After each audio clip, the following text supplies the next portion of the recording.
Hey, what's up everyone? This is Chris from Feldmann Imports. Today we're taking a look at a 2017 Honda Pilot EXL. This one's white. Underneath the hood is a 3.5 V6 pushing out 280 horsepower and 262 pounds of torque. We've got front and rear LED daytime running lights. This one does come with 18-inch alloys. The tires are in good condition. Running boards.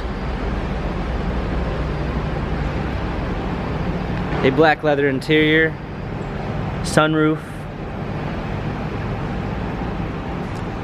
rear climate controls, third row seating.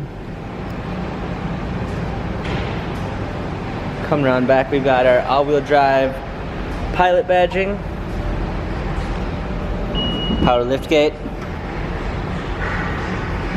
a set of clean floor mats, fold down third row seats. Alongside this one does come with a keyless entry, power windows, power seats. Hopping in, we've got our steering wheel controls with Bluetooth capabilities, a push start ignition,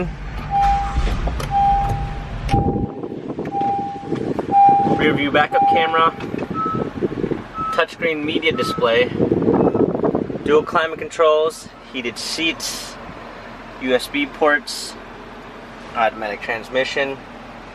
This Honda Pilot has 30,578 miles. Carfax and service records available online. If you'd like to view more photos of this Honda Pilot, check out feldmanimports.com.